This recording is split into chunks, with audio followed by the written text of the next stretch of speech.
Hey y'all, welcome back to the Intro to Backend Development demos. This week we're going to be talking about deployment. Just quickly, I wanted to touch on why the lecture and demos were pushed back. We were actually waiting on Google to send us some Google Cloud credits so you guys could, create servers using Google Cloud and actually SSH into those. Turns out they've changed the timeline on that. So this week we ended up applying a little too late. The credits would get here around next week sometime. So instead, what we're doing this year is using Heroku. Now we're using Heroku as a backup, but I think you guys will still find a lot of use in it. For one, unlike Google Cloud, Heroku is free. The reason we were applying for the Google Cloud credits is so you could use, Google Cloud servers for free for the sake of this class. But if you ever wanted to go out and build a backend on your own, Heroku's free. You could go for it. One thing I will caution you against, though, every 24 hours or so, Heroku servers will delete external data. So if you have a Heroku server, you probably don't want to use a SQLite database because your server will be reading and writing to that .db file, and then every 24 hours, Heroku will purge that file. So, for this class, we're going to be using it, but in general, if you're going to be using Heroku, you may want to look into using some other SQL styles, like maybe PostgreSQL is going to be really good. I think Heroku has a free PostgreSQL add-on that you could use for it. So, anyways, let's get into how we're using Heroku to deploy things. First, go to Heroku.com and make an account. Right? So just go to this website, you click on the little sign up thing, and it's going to ask you for all of this information. Right? Role, you can just put like student or something. I've already gone through this, so I'm just going to skip all of that and log in. Once you log in, you'll be presented with your dashboard, right? And if you had any running apps, which at the moment I don't, they would show up here. The other thing you're going to need to do is go to Heroku CLI, and then you're going to want to download and set this up, right? I'm pretty sure Macs come with Brew installed, so you can just run this command if you're on a Mac. If you're on Windows, just go through the installer, and if you're on Ubuntu, you just do this. A couple things I'm going to say here. One, if you were one of those people that, Docker was just not doing it for you, it was a pain to get Docker set up, it was a pain to get the VM set up, it was a pain to get everything working. That's another thing that's great now that we're using Heroku, right? Heroku has a native Windows build for you to use. You just download the installer and then you run with it. Completely avoids any of the problems there. Another thing is, specifically for people that are using WSL, this command is not going to work in WSL. WSL currently does not support snap, so, for those of you that are using that, just use the native Windows method. All right, that out of the way, I'm just going to assume that you've installed all of that now. What you should do is, navigate to your terminal and make sure that you're in the directory that has your Docker file. Okay, that'll be relevant later on. For the first couple steps, you don't actually need that. I'll let you know when you do, but, may as well be here. In this demo, we're actually going to be deploying, the task thing we've been doing this whole time, right? This is going to be on the internet now for anybody to use. I could use it, Jack could use it, my friend's sister's cousin's boyfriend could use it, I don't know. So, what are we going to do? Well, assuming you've got Heroku CLI installed, and what the CLI is it's like the command line interface. You just type Heroku, Heroku login.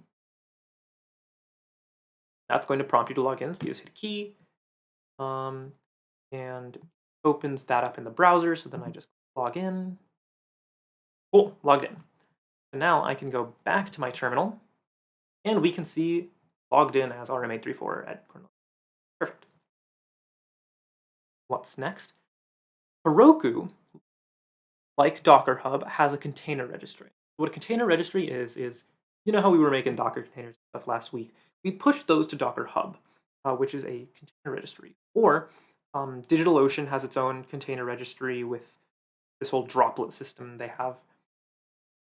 What a container registry really is you make your Docker containers, push them to the container registry, and the registry will run the containers for you. So we've logged into the main Heroku. Now we need to log into the Heroku container registry. The Heroku container log in. Most of our commands are going to be working with the container registry. We're going to be prefacing a lot of things with this container. That should just go through because we've already logged into the main Heroku. Login succeeded. Perfect. Now we have to actually create the app. We have to initialize it, say what we want it to be called. So that's just Heroku Create, and then we have to say the name. For the purposes of this demo, I'm going to call it something dumb like RMA34 demo. When you're building something, you should give it a better name, right? This is going to be in the URL that we're touching. So maybe, for the assignment, you might want to call it like your NetID CMS or something. The reason I'm including the NetID is just because we need it to be unique. I'll show you in a second here. Let me run the command. Perfect. So we can see that it created RMA34 demo at https://rm834demo.herokuapp.com. You can see how if I chose something common, that it would probably already be created. Like if I did Heroku Create foo, I'm willing to bet someone's created. Yep, name foo is already taken, right? So you have to do something unique. The next thing we need to do, like before, we had to build the Docker file. This time what we'll have to do is just push everything to Heroku, right? We've made RMA34 demo, but it doesn't have anything on it yet. So, if I go back up to here and refresh the page, we'll see that it's created RMA34 demo, but there's nothing there right now, right? So let's push to that. That's Heroku container push. Remember, container. All of our commands are prefaced to that. We're pushing to it. We have to specify that we're pushing to a web app. So that's use the web worker to do it. And then we have to tell it what the name is, right? Because if we just say container push web, it's going to be like, okay, well, which container? You might have multiple. RM834 demo.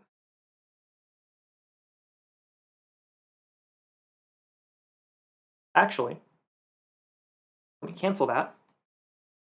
We need to edit our code a little bit first. Let's go over to our code. Oop.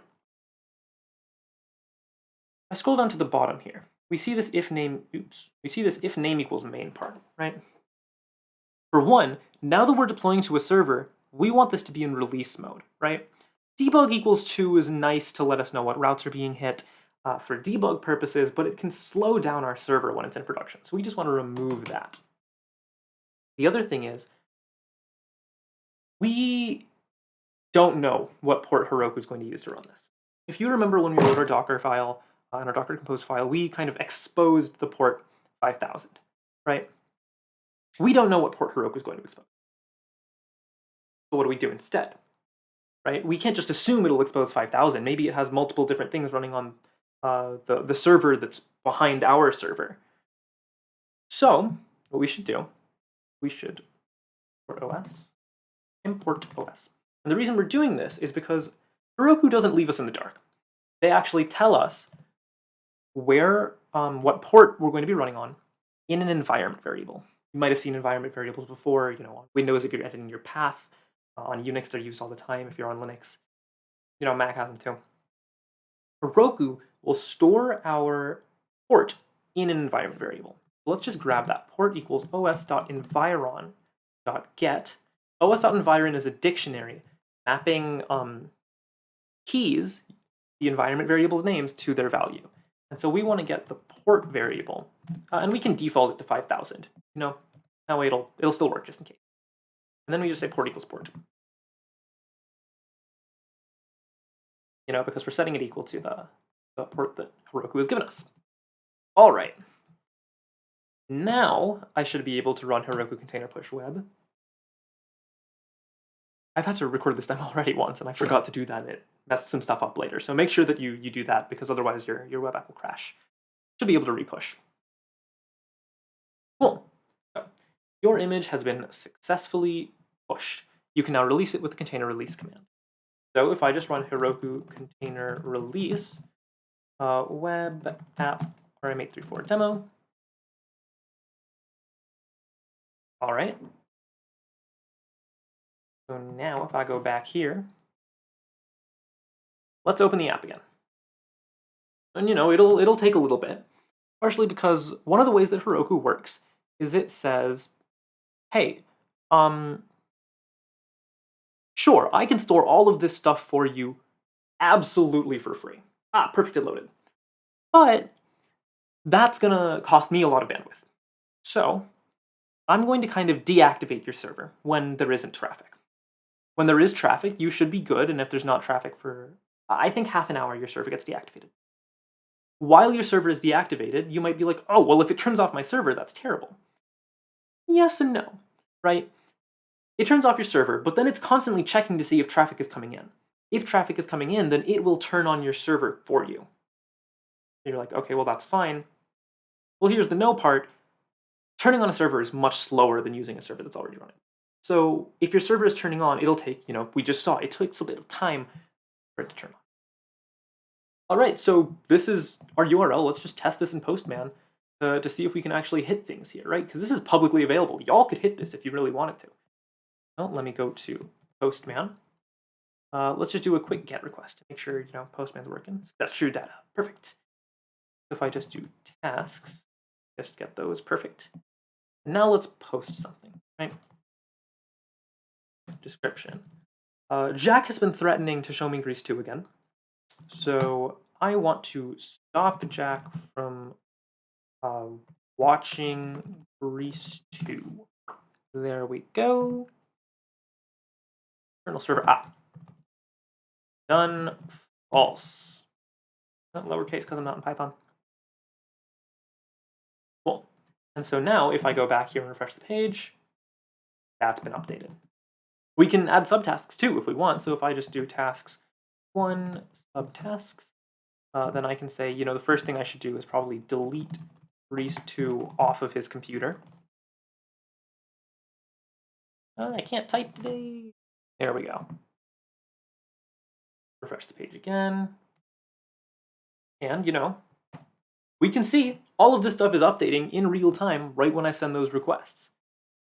So let's go back to Postman. Now, just to make sure, let's try and add a category. So that's the category route. The description is urgent. Done. Let's change to color, and I like purple.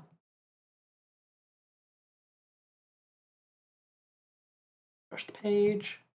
Perfect. Color purple. Okay. So, that's how you would work and release an app using Heroku. I still think it's worth showing you guys how SSH works. So, you can check out for now if you really want to, but for most backends, SSHing is how you're actually going to be getting into things, so I highly recommend paying attention to the rest of it. All right, so let's go into my terminal again. Oop, I'm back. This is my Ubuntu tab.